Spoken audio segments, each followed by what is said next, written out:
मेरा क्वेश्चन ये है कि मैंने पिछले 3-4 महीने से साधना स्टार्ट करी है और मैं आनापान की साधना करता हूँ। जब साधना करने बैठता हूँ 15-20 मिनट तो मैं आराम से बैठा रहता हूँ, एक तरफ ध्यान लगाए। लेकिन 15-20 मिनट बीतने के बाद जो मेरा फोरहेड है उसके सेंटर में एक पेन सा स्टार्ट होना शुरू हो जाता है और अंदर ऐसे होता है जैसे ब्लिंक हो रही है कोई चीज़, टिक टिक टिक टिक इस तरह से, और वो चलती रहती है चलती रहती है। और ये प्रक्रिया भी जब तक चलती रहती है जब तक मैं साधना में बैठा रहता हूँ, और जैसे ही मैं साधना से बाहर आता हूँ उसके थोड़ी देर के बाद ये प्रक्रिया शांत हो जाती है। लेकिन जब जब मैं इस तरह से करता हूँ तब तब मुझे इस चीज़ का अनुभव होता है कि मेरे जो दोनों आँख के बीच का जो सेंटर है थोड़ा सा ऊपर, जहाँ तिलक लगाते हैं कई बार हम लोग, वहाँ पर एक पेन सा होता है और जो है ना एक वहाँ पर एक कंपन से स्टार्ट हो जाता है, ब्लिंक जिस तरह से करते हैं टक टक से। तो मैं समझ नहीं पा रहा हूँ कि ये चीज़ है क्या, मेरा सिर दर्द है या किसी और प्रकार का दर्द शुरू हो जाता है जैसे ही मैं साधना में जाता हूँ। कृपा करके मुझे मार्गदर्शन कीजिए। दोनों भवों के बीच में यह जो हिस्सा होता है, यह आज्ञा चक्र, षष्ठ केंद्र जो है, छठवां चक्र जो है, उसका स्थान है आज्ञा चक्र। आज्ञा चक्र में खिंचाव, दर्द या कुछ भी ऐसा महसूस हो रहा है, वह भी मेडिटेशन के दौरान, तो सीधी सीधी बात यह है कि यह फिजिकल मैटर नहीं है, यह कोई शारीरिक कष्ट या शारीरिक तकलीफ नहीं है। वहाँ ऊर्जाएं हो रही हैं, टक टक की आवाज़ आ रही है, मतलब वहाँ पर नॉकिंग हो रही है, ऊर्जा नॉक कर रही है, नॉक कर रही है और वहाँ दर्द हो रहा है। नॉक कर रही है मतलब वहाँ कुछ कर रही है ऊर्जा। क्या कर रही है वहाँ पर? वह ऊर्जा जो है षष्ठ केंद्र में कुछ तोड़ फोड़ कर रही है, उसे एक्टिवेट कर रही है। वहाँ पर ब्लॉकेज है, ब्लॉकेज होता ही है, उस ब्लॉकेज को खोला जाता है। जब चक्र खुलेगा तो ब्लॉकेज खुलेगा तभी तो चक्र खुलेगा ना, तभी तो एक्टिवेट होगा ना। और ये दो चक्र हैं, एक आज्ञा चक्र है और एक सहस्त्रार चक्र है, ब्रह्मरंध्र कहते हैं ना, ब्रह्मरंध्र। इन दो जगहों को, इन दो ब्लॉकेज को हटने के लिए थोड़ी विशेष प्रक्रिया होती है। बाकी चक्रों की प्रक्रिया थोड़ी अलग होती है, इन दो चक्रों की प्रक्रिया थोड़ी अलग होती है। यहाँ पर ऊर्जा एक्टिवेट होगी और एक्टिवेट होकर के वहाँ की हड्डी को तोड़ देगी। उसके लिए थोड़ा पेन होता है जब तक नहीं टूटी है, टूट गई तो पेन खत्म हो जाएगा, सब नॉर्मल हो जाएगा। तो आज्ञा चक्र में जो गहरे साधक होते हैं उनके यहाँ आप यहाँ देखेंगे तो कुछ ना कुछ वहाँ पर टूटा हुआ लगेगा। ऐसे हड्डियों को देखेंगे ना तो वहाँ लगेगा हाँ यहाँ ये टूटा हुआ है, वहाँ टूटा हुआ होता है, तो हड्डी जो है वहाँ की टूट जाती है। ब्रह्मरंध्र में भी जब ब्रह्मरंध्र खुलेगा तो छेद हो जाएगा। रंध्र यानी छेद, रंध्र छेद को बोलते हैं ना, रंध्र का मतलब होता है होल, ब्रह्मरंध्र। तो यहाँ पर भी जो है छेद हो जाता है। ब्रह्मरंध्र में छेद होता है तो वहाँ तो कोई पेन जनरली होता ही नहीं है, पता भी नहीं चलता है ना। ऐसा नहीं कि वहाँ छेद होगा तो बाद में दवाई खानी पड़ेगी कि इलाज कराना पड़ेगा, ऐसा नहीं होता है, पता ही नहीं चलता है। और आज्ञा चक्र में जब ये हड्डी टूटती है तब कुछ लोगों को पेन होता है, सबको नहीं होता। बाकी कई हो तो ज़्यादातर को पता ही नहीं चलता कि कब वो हड्डी टूट गई, कब क्या हो गया, पता भी नहीं चलता। तो कई बहुत महीनों बाद कभी ऐसा करते अरे क्या हो गया, तब बात समझ में आता है कि अरे कुछ हो गया यहाँ पे। या फिर ये तो कई लोगों को समझ में ही नहीं आता कि कब हो गया, और बाद में पता चलता है ये टेढ़ा मेढ़ा कैसे हो गया यहाँ पे, यहाँ तो सीधा था, ये हड्डी उड्डी में टेढ़ापन कहाँ से आ गया। तो वहाँ जो है होल हो चुका होता है, लेकिन उससे कोई फिजिकल प्रॉब्लम नहीं होती है जनरली। आज्ञा चक्र में कुछ लोगों को थोड़ा थोड़ा पेन होता है। पेन हो रहा है कि मतलब अभी वो जो है टूटा नहीं है, टूट जाएगा तो फिर वहाँ पेन तुरंत खत्म हो जाएगा। वो कपाल जो है ना, इतनी जल्दी आज्ञा चक्र जो है ना वहाँ तक मैं पहुँच जाते हैं या कुछ और रीज़न है? उसका रीज़न ये है कि इस जन्म में आपकी साधनाएं, आपको दिखता है कि आपने साधना तो करी नहीं ज़्यादा, है ना। जो भी करी है वो इतनी नहीं है कि अपना आज्ञा चक्र खुल जाए, करी तो है लेकिन इतनी नहीं करी है कि आज्ञा चक्र खुल जाए। जी। तो ये इसलिए है क्योंकि आज्ञा चक्र की साधना पिछले जन्म में हो चुकी है। पिछले जन्म में आज्ञा चक्र की साधना हो चुकी है। तो अब वो जो पिछले जन्म का अर्जित है वह तो मिलेगा ही मिलेगा, सहजता से मिलेगा। पिछले जन्म का जो अर्जन है, जो भी अचीवमेंट है, उस लेवल को तो रीअचीव किया ही जाएगा और सहजता से होगा, वह रीअचीवमेंट हो जाता है। उससे आगे मूव करना है। उससे अभी आगे मूव का अब शुरू हो रहा है, उससे आगे का मूवमेंट जो है अब आपको शुरू हो रहा है। तो अब आपको जो है वो सपोर्ट सिस्टम सारे मिलते चले जाएंगे, अपने आप आगे की साधना के सहयोग मिलते चले जाएंगे और नए गाइडिंग के साथ में, नए आपको सुझावों के साथ में, नए तौर तरीक़ों से आपको हाथ पकड़ के अब आगे ले जाया जाएगा। अब वह जो है वह स्थिति चालू हो गई कि अब आपको जो है पिछले जन्मों का है वह आपको गिफ्ट भी दिया जाना है, जो पिछला अचीवमेंट था, और उसके आगे की साधना का मार्गदर्शन भी दिया जाना है। इसमें चिंता करने की बात नहीं होती है। बहुत सारी चीज़ें हमें समझ में नहीं आती हैं, बाय द वे समझ में नहीं भी आती तो भी उसको चलते रहने देना चाहिए, उसको ब्रेक नहीं करना चाहिए। अच्छा, हम जो है डर जाते हैं हम जो है डर जाते हैं, डरना नहीं चाहिए, साधना में डरना नहीं चाहिए। और अभी तो गोल्डन एरा है, इसमें esoteric support system, divine cosmic energy support system ये एक्टिव है ना। ओशो और महावतार बाबा जो है उनकी बड़ी भूमिकाएं हैं और यह एक्टिवेट है ना। ये जो है गोल्डन एरा ऑफ स्पिरिचुअलिटी, साधना का स्वर्णिम काल है। इस स्वर्णिम काल में जो है साधना पूर्णतः फलीभूत हो सकती है।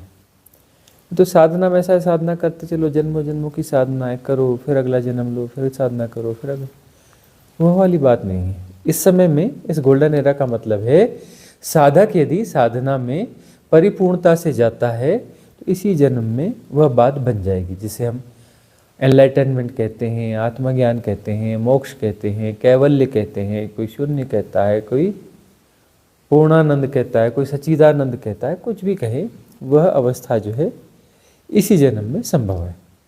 यह जन्म जो है पूरी तरह से हमें मुक्ति प्रदान कर सकता है। साधक को बस टूटने के लिए तैयार होना चाहिए। जो भी उसका बचा हुआ है अहंकार, विकार, वह तोड़ने के लिए अस्तित्व ने सारी व्यवस्था की हुई है, टूटने के लिए तैयार होना चाहिए। और दूसरी बात यह है कि यदि रेजोनेंस आप बिठा सकते हैं कहीं, है ना, कहीं भी आपका रेजोनेंस बैठ रहा है सतगुरु के साथ, गुरु के साथ, और साधना आगे बढ़ रही है, तो वह रेजोनेंस को बनाए रखना होता है। रेजोनेंस का मतलब है कि मैं तैयार हूँ, मुझे तोड़ो, मुझे फोड़ो, है ना, मेरी धारणाओं को तोड़ो, मेरे अहंकार को तोड़ो, चाहे मुझे जलील करो, चाहे मेरी खिंचाई करो, कुछ भी करो, करो। गुरु के सामने शीश नवा देता है, इसको काट के फेंक दो। काटेगा तो गुरु ही, दूसरा तो कोई काट नहीं पाएगा। इसको काटो और फेंक दो। पूरा जो आइडेंटिटी है ना हमारी अहंकार की, इसकी, उसकी, सब इसके साथ है, सिर के साथ है ना। किसी व्यक्ति को याद करोगे तो उसका चेहरा ही याद करोगे ना, सिर ही याद करोगे ना, ये हिस्सा याद करोगे ना। अपने बारे में कुछ सोचोगे तो उसको पहले फेस को देखोगे ना। नाम रूप से बंध गए हैं ना, सारा हिप्नोटिज्म नाम रूप का ही है। नाम रूप का हिप्नोटिज्म सबसे ज़्यादा है। नाम रूप से छूटना पड़ेगा। नाम रूप से छुड़ाएगा कौन? सतगुरु छुड़ाएगा। कैसे छुड़ाएगा? यदि सरेंडर करोगे। सरेंडर करोगे तो फिर वह गर्दन उतारेगा। गर्दन उतारे बगैर तो बात बनती नहीं, गर्दन तो उतारनी पड़ेगी ना। जब तक ये गर्दन रहेगी बात बनेगी नहीं। सारा नाम रूप इस गर्दन से जुड़ा हुआ है। गर्दन का ऊपरी हिस्सा जो है नाम रूप को कैरी कर रहा है, संभाल रहा है। इस नाम रूप से तोड़ेगा तो दर्द तो होगा, तकलीफ तो होगी, वहाँ से भागना नहीं, है ना, भागना नहीं। लेकिन यदि पात्रता नहीं होगी तो भाग ही जाओगे ना। पात्रता होगी तो ठहर जाओगे, पात्रता होगी तो ठहरोगे, और पात्रता नहीं है तो भाग जाओगे, भागते ही।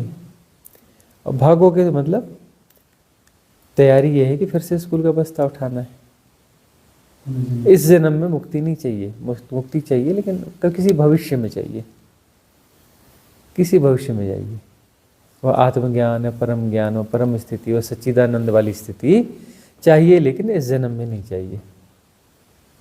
भाग जाओगे, और भाग जाओगे तो क्या करोगे? उस गुरु और सतगुरु की आलोचना करोगे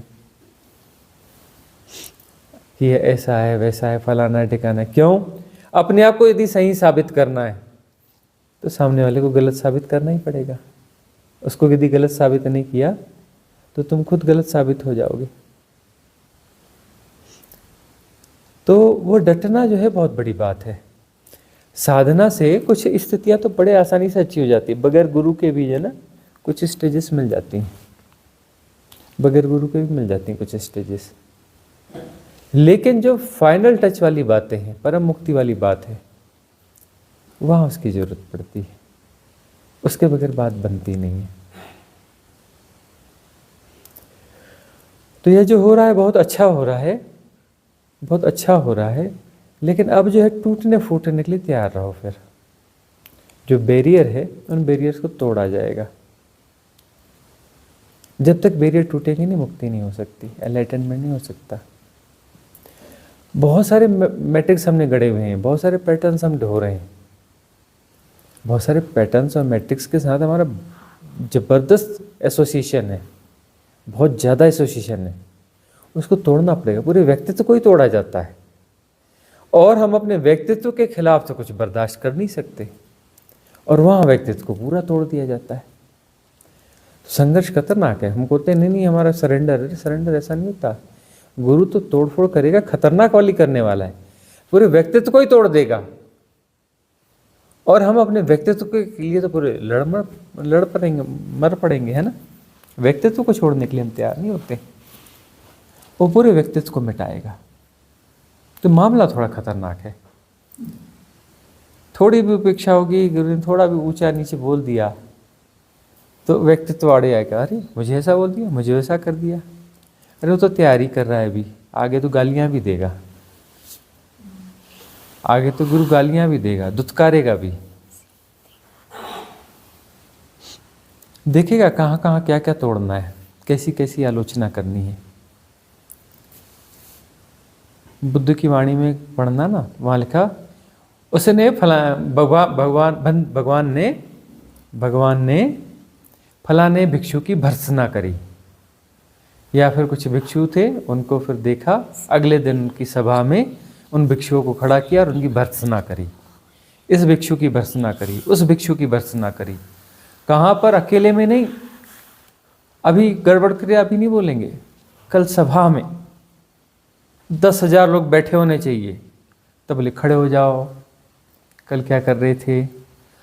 और वहाँ पर धुलाई होगी 10,000 लोगों के सामने, उसमें राजा भी आए हुए होंगे, श्रेष्ठी आए होंगे, है ना, बड़े बड़े अपना जो है राजनीति के सेनापति, प्रधानमंत्री सब बैठे होंगे। और जो है वहाँ पर आलोचना होगी। बुद्ध भर्त्सना करते थे तो एकांत में नहीं करते थे। आज भी यहाँ शिकायत, हाँ कल देखेंगे। भर्त्सना भी ऐसी जगह करेंगे कि जहाँ अहंकार अच्छे से टूटे। भर्त्सना ऐसी नहीं करते थे, कई उदाहरण और कथाएं दे दे करके जो है तब भर्त्सना करते थे, पूरी वाट लगाते थे अच्छे से। भर्त्सना के साथ में ही पूरा जो कई किस्म के उदाहरण दे देकर जो पूरा प्रवचन ही उस पर चलता था उनका।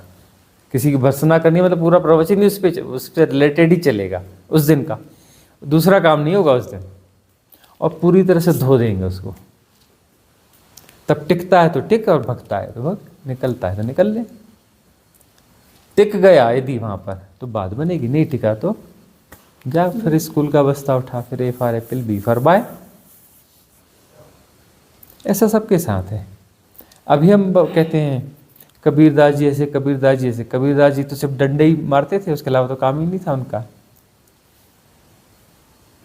हर दोहा देखो तो ऐसा लगता है कि डंडा ठोका उन्होंने, ठाए से। सारे दोहे वही है ना, डंडे ठोकने वाले। तो गुरु का काम तोड़ फोड़ है, वो तोड़ता फोड़ता है। तोड़ने फोड़ने के लिए तैयार हो या नहीं हो। और अस्तित्व जो है अपने आप उस जगह पे लाके मौका देता है, अवसर देता है, उस जगह पे खड़ा करता है। ये आ गई जगह, तुम यहाँ डट सकते हो क्या? वहाँ यदि डट सकते हो तो बात बन जाएगी। सारी विपरीत परिस्थितियों के बावजूद उस जगह पे यदि डटे रहोगे तो बात बन जाएगी, और नहीं तो बात तो वैसी चल रही है। टाल मटोल तो वैसी चल रही है, जन्म जन्म हो गए, है ना। न जाने कितने जन्मों से हो, सैकड़ों जन्म, हजारों जन्म, लाखों जन्म मनुष्य के, उसके पहले के तो छोड़ दो। मनुष्य में ही सैकड़ों हजारों जन्म हो गए होंगे। हो सकता है इस लोक में ना हो, किसी और लोक में भी रहे हो। सॉरी, अन्य लोक का मतलब लोकों में तो रहते ही हैं, इसी डायमेंशन में अन्य ग्रहों में रहे हो, सेम डायमेंशन में अन्य धरतियां भी हैं जहाँ जीवन है, और अनंत धरतियां हैं। एक दो तो है नहीं, अनंत धरतियां हैं, क्योंकि अनंत में अनंत ही संभव है, इनफाइनेट में इनफाइनेट पॉसिबिलिटीज़ हैं। तो अनंत धरतियां हैं, सेम डायमेंशन में। दूसरे लोगों की बात छोड़ दो, 64 डायमेंशन की बात छोड़ दो, सिर्फ इसी डायमेंशन की बात कर रहे हैं। इनफाइनाइट धरतियां हैं जहाँ पर इनफाइनाइट धरतियों पे जीवन है। वहाँ तो अनंतता ही है ना, पूरा विस्तार तो अनंतता का, इन्फिनिटी का है।